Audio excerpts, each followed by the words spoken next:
Yeah.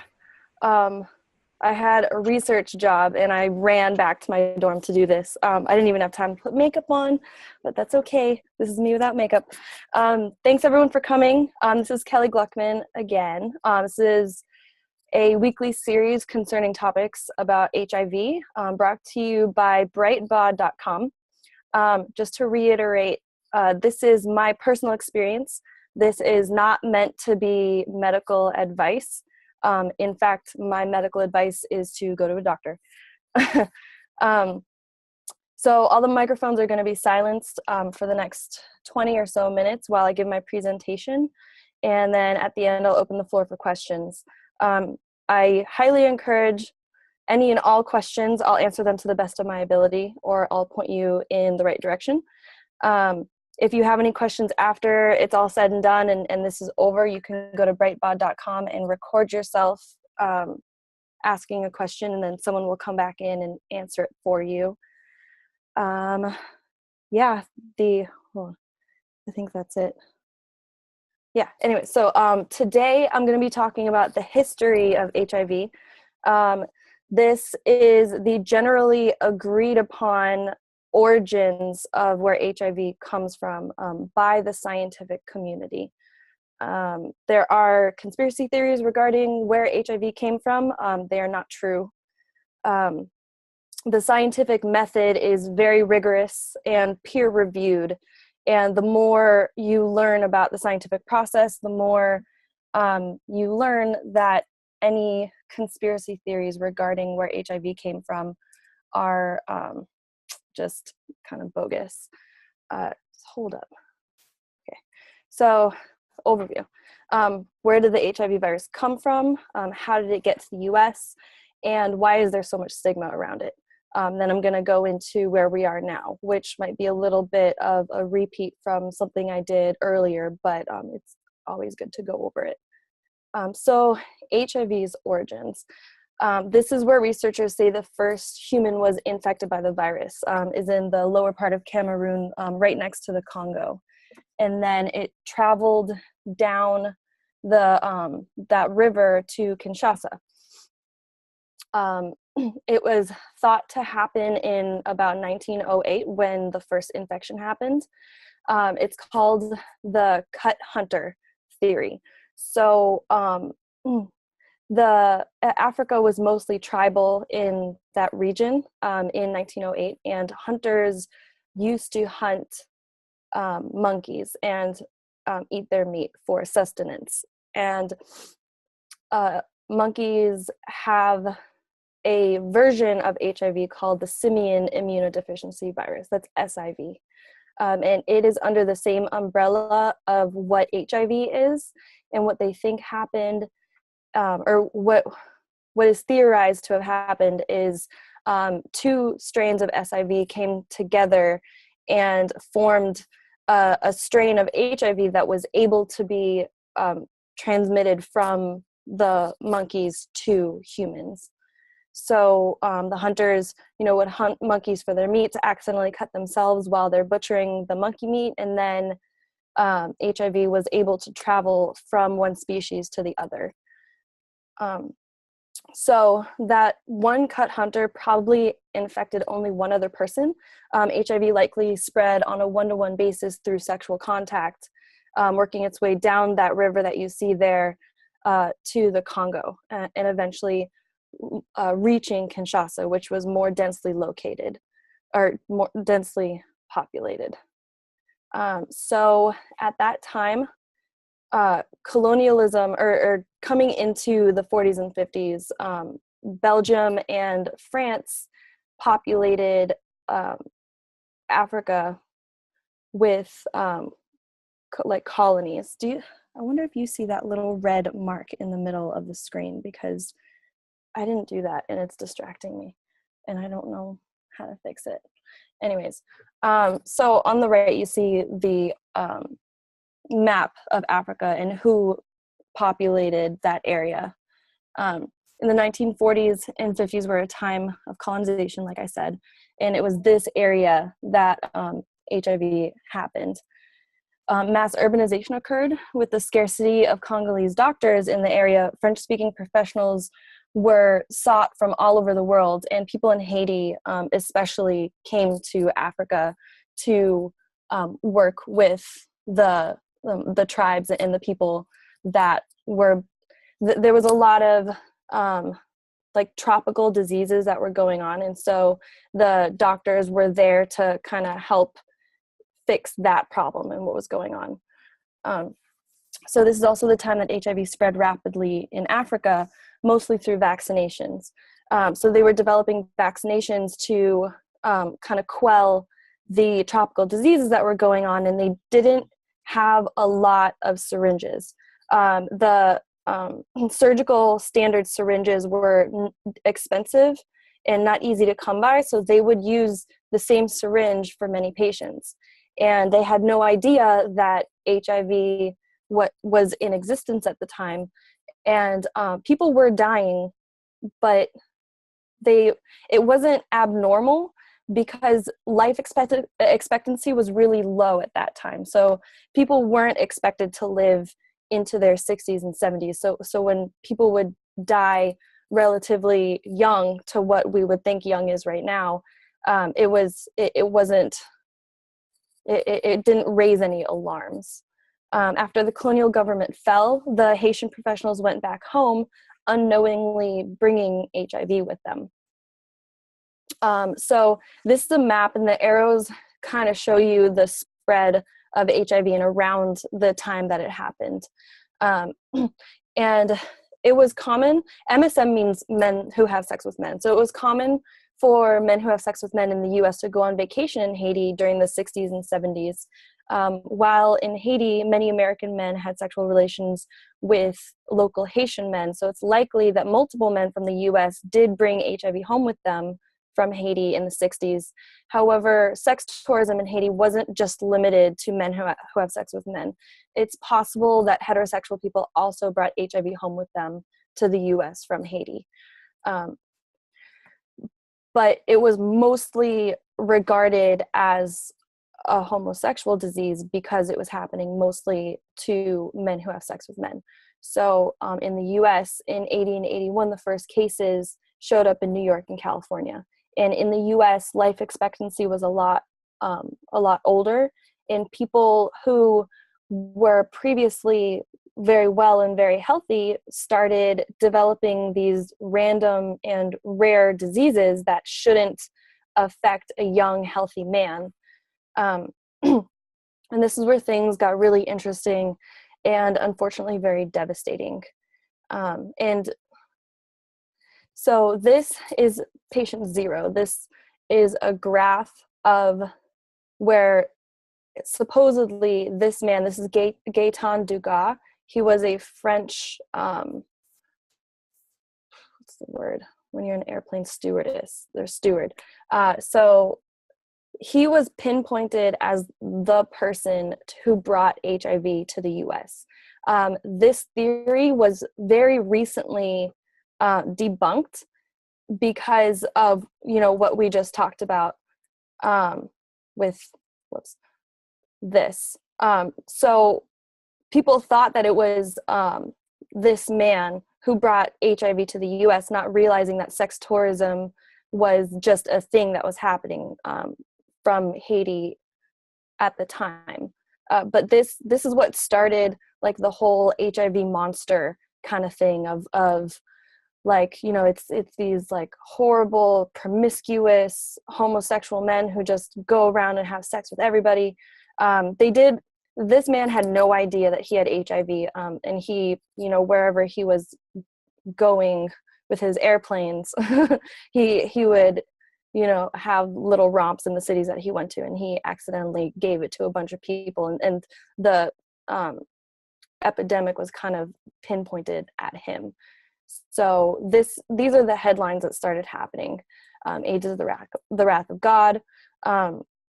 Dentists won't treat gay men. That red line is driving me crazy. I don't know how to fix it. If you can't see it, then I just look crazy. But, this is where the stigma came from.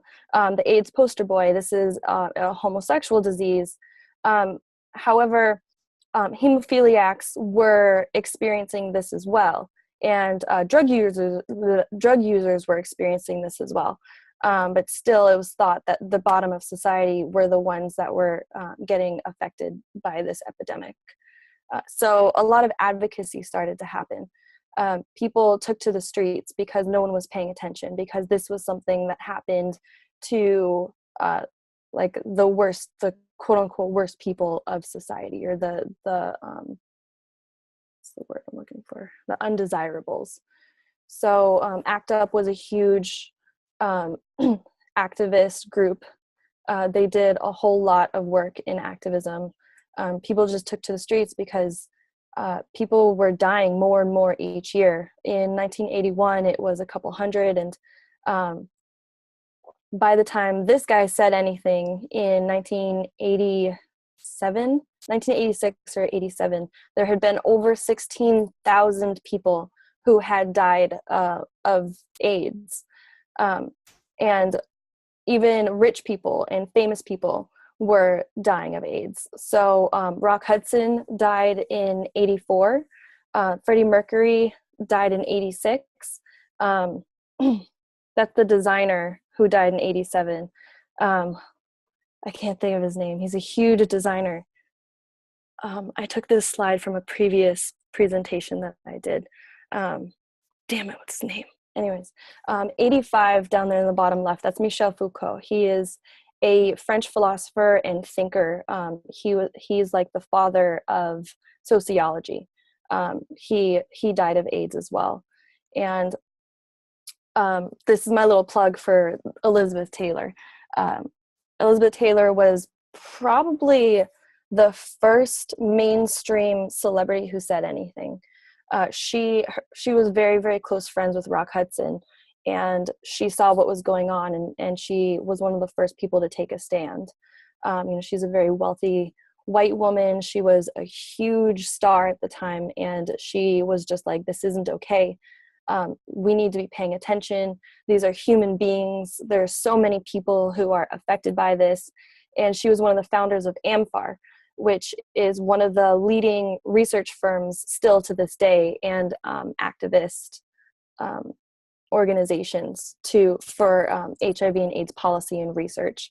And she also developed her own foundation, the Elizabeth Taylor AIDS Foundation. So fun fact, anything with Elizabeth Taylor's name on it, her perfumes, her movies, any jewelry, anything with Elizabeth Taylor's name on it, 20% of the profits go toward her Elizabeth Taylor AIDS Foundation. And I know the director of the Elizabeth Taylor AIDS Foundation right now, and they actually personally go and visit AIDS service organizations, make sure their money is going to a good place that's providing helpful services to benefit people living with HIV all over the world. They've donated millions and millions of dollars over the last 25 years to organizations for people living with HIV. Elizabeth Taylor was an amazing woman. I love that woman, one of my heroes. Anyways, so in 1991, this happened. Magic Johnson came out and said that he had HIV. And this is when everything really started to change, because Magic Johnson is a hero. He's a straight man, he's an athlete, he's, big and buff, and like you would never think that he would have HIV. And all of a sudden people started paying a lot more attention. Everyone thought Magic Johnson was going to die and he had to retire, and he came out publicly and all that. So research started taking a turn, and there was more money allocated, and then this happened in 1995. And this is when it might start becoming like a revisit to what I talked about before. So the first HIV drugs in the class called nucleoside reverse transcriptase inhibitors were approved, and the first protease inhibitors were approved for the first time in the US. And this is the replication of the HIV molecule in our T cells. So where the little X's are where those medications interrupt the replication process. And for the first time, we were able to treat HIV and actually keep people alive for longer. So you see the change in 1995, people with living with HIV increased, and people who died from AIDS-related illnesses sharply decreased because these medications were effective in keeping people alive, which was wonderful. So this is a visual representation of the impact of AIDS across the world. That photo is a photo from the Holocaust. Those are rings of all the people who were taken to a concentration camp. And I didn't want to use like pictures of people dying, but the impact has been very similar, actually a lot more than the Holocaust. 39 million people have died of AIDS-related illnesses since the beginning of the epidemic. And that's over 6.5 times the number of Jewish people who died in the Holocaust. There were 6 million Jews who died in the Holocaust, and then there were, I believe, another 6 million people of other demographics who were killed in the Holocaust. But the impact has been incredible and devastating for not our generation, but for our species. In 2008, this happened with this gentleman. He is the first and only person who has been pronounced cured. So he developed leukemia. This is Timothy Brown. He's HIV positive, or he was HIV positive, and he developed leukemia. So what they did was they did a bone marrow transplant after chemo and radiation, very intense chemo and radiation. They did a bone marrow transplant from someone who is naturally immune to HIV. So you see those receptors on the T cell, those are the CCR5 receptors. There are people who do not have those receptors. And since they don't have those receptors, HIV is not able to latch onto your T cell. So what they did with him was they killed his entire immune system with chemo and radiation. And then they did a bone marrow transplant from someone who does not have that receptor. And eventually his leukemia came back, and they had to do it again. And they did the same exact thing with the same exact kind of donor. And it repopulated his immune system to the point where HIV doesn't exist anymore. HIV has nowhere to replicate itself, and since it has no host, then it died off. And it's wonderful news for people living with HIV, because it's an example of the idea that a cure is possible because it happened once. Now, with this case, this particular kind of treatment that he went through is extremely dangerous. It's extremely painful, and it took place over a very long period of time. 2008 was when they pronounced him cured. That was after years and years and years of him testing HIV negative. They didn't just pronounce him cured like right after. So his treatment was many years, and then it took many years for them to pronounce him cured. But they're doing a lot of clinical trials with gene therapy and stem cell therapy, and a cure is possible. I wonder how long that was. 4:34. Oh, I thought it was going to take a lot longer than that. Anyway, so this is where you can contact me. Look for that picture on Facebook. I'll open it up to any questions. I hope that was as interesting as I found it to be. Kelly, the guy in the picture in 1987, was that Liberace? Yes, there you go. Liberace, you're right. I couldn't think of his name. Yes, that was Liberace. Thank you.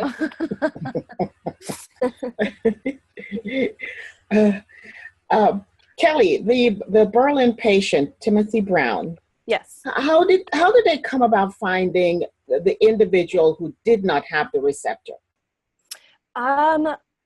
That's a good question. I imagine they took blood from a number of donors and looked for who didn't have that receptor under a microscope, microphone.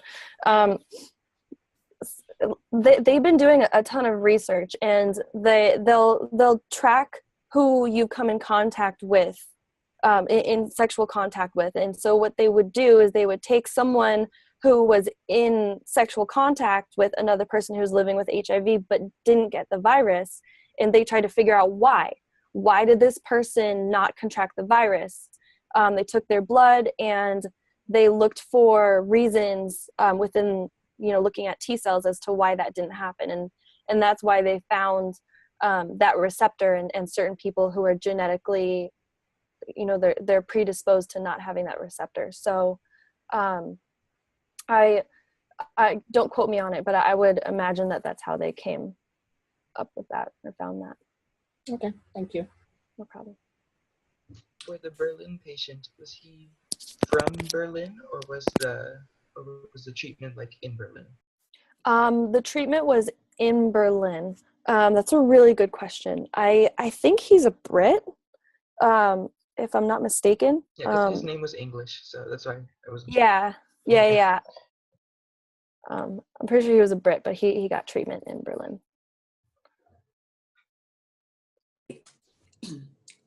Going back to the monkeys. Yes. Did they're the ones that had the virus, correct? Correct. How did it affect them in their public? Did they get sick, or did they die from it, or did they do any studies on that? I'm sure they did. I don't know the answer to that question. I know that the virus is the reason why they know that it was from the monkeys is because they did viral research and compared HIV with SIV, and that particular SIV happened to be genetically, what's the word I'm looking for? Like the same. I know I lose words. Okay.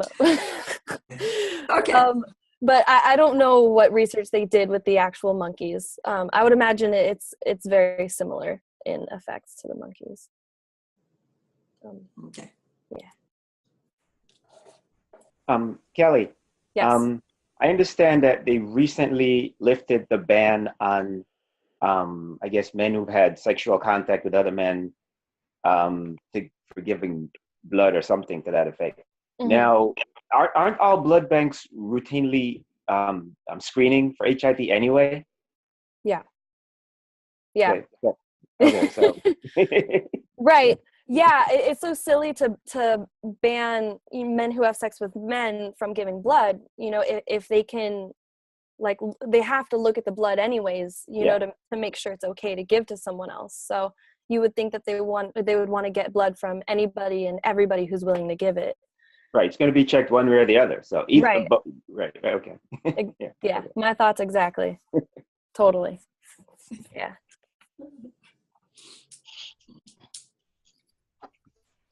Are you aware of any problems in trying to be an advocate and just trying to,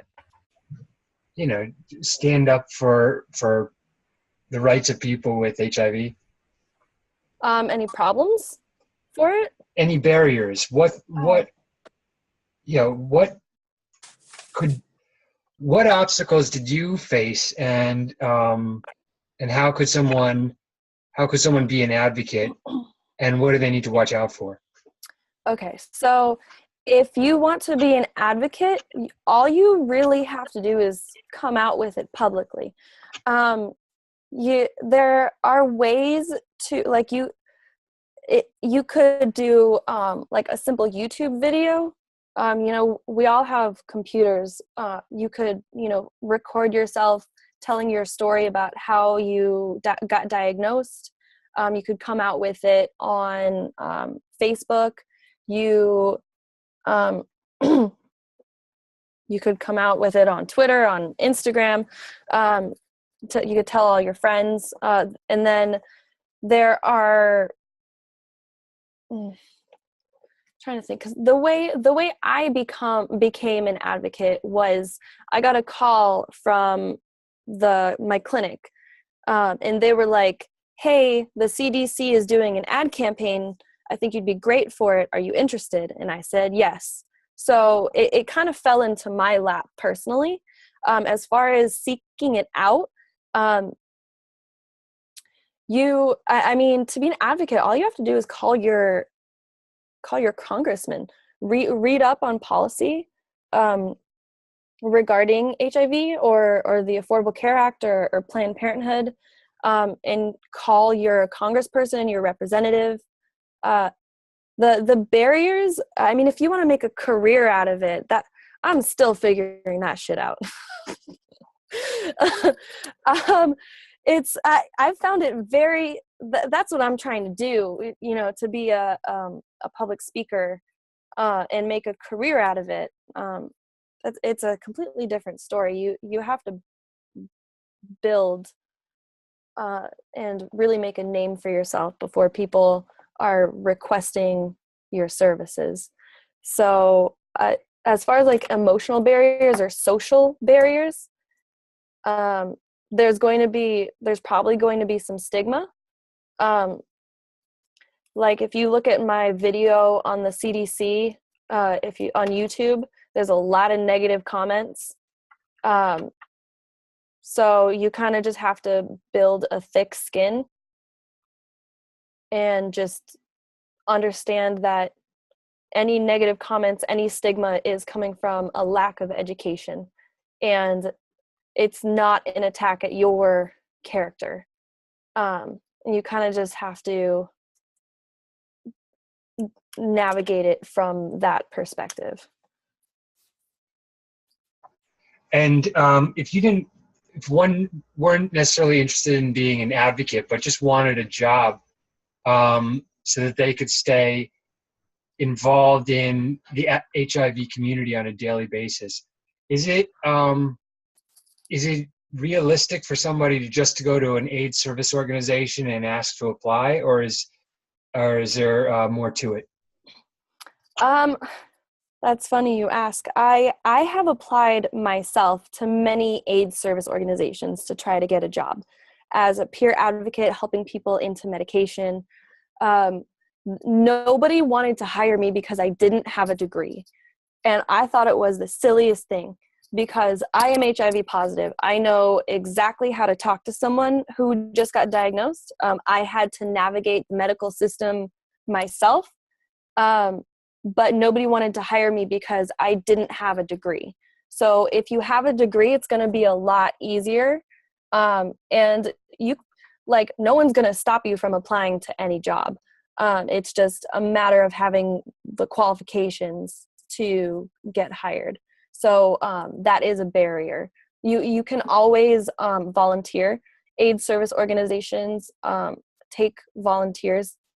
It's very plentiful, those opportunities. If you don't have the money or the time to do so, it's a different story.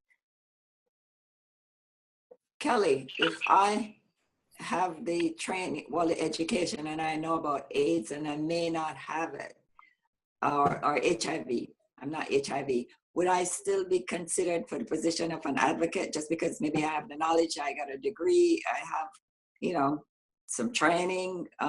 Would that make me acceptable as an advocate? To me, yes, absolutely. For me personally, I'm like, anybody who's interested and passionate and wants to be an ally within the advocacy realm, I think it's absolutely wonderful. There are, for some strange reason, people who are not HIV positive, but who decide to be advocates, are questioned as to their motives, or I don't know. I think it's silly. I say do it, please. Connect with me on social media, and I would love to help guide as best I can. But for some reason, people look at people who are not living with HIV and say, why? Well, like, what, why are you doing this kind of Yeah, thing? what makes you an expert? Right? Right. Or like, I don't know. I think it's silly. But Yeah. yes, do it. Okay.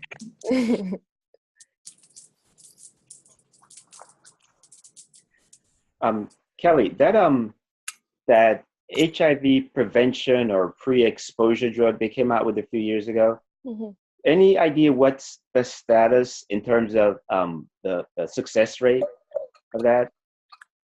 If taken as prescribed, that medication is anywhere from 90 to 99% effective, depending on which study you're looking at.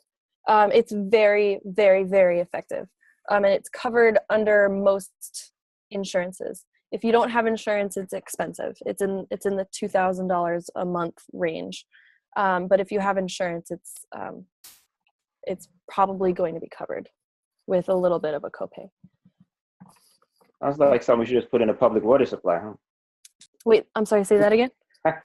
I said it sounds like something we should just put in a public water supply. Yeah.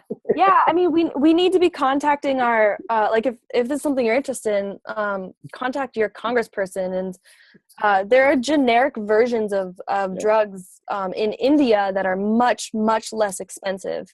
I actually learned that the other day.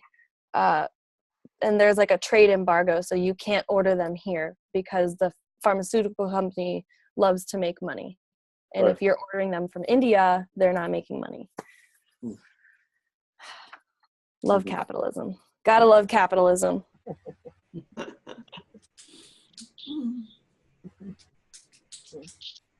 I have a question for you all. Is there something that I haven't covered that you are interested in?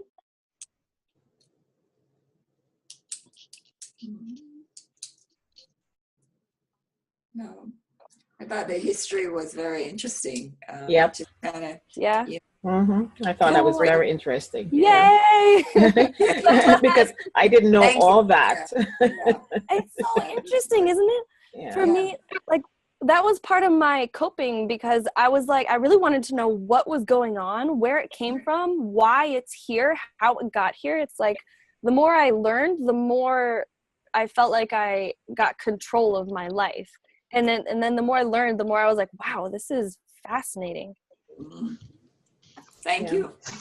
My pleasure. I have a question, actually.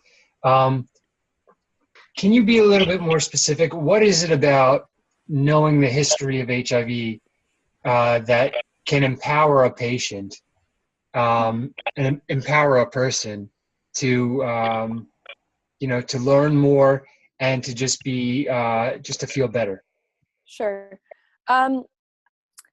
For me, learning about the history of it and seeing how much worse it can be and how far we've come was empowering. And like when I was first diagnosed, I had so many questions. I believed the conspiracy theories, and it's very easy to, there's like the government created it, and they're out to get us, and there's never going to be a cure, or it, like, some random dude in the forest had sex with a monkey and now humans have, like, there's like, there's all of these theories. And so being so confused when I was first diagnosed and not knowing what was going on, like the more questions in your head, the less, or in my head, the less control I felt.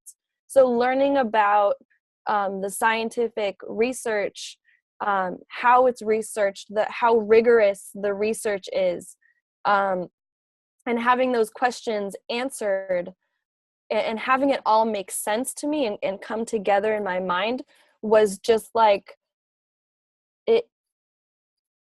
it made me feel like I was more in control. And my mom always drilled in knowledge is power. Growing up, knowledge is power, knowledge is power, knowledge is power. And so just like striking these questions off my list one by one just made me feel so much better.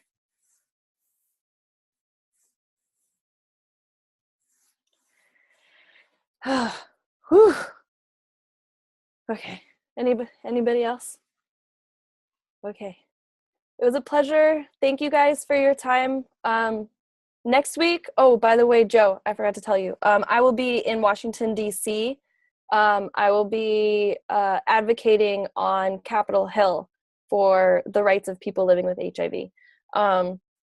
So the following week will be my next webinar. All right. Thank you guys. It was a pleasure. We'll see you later.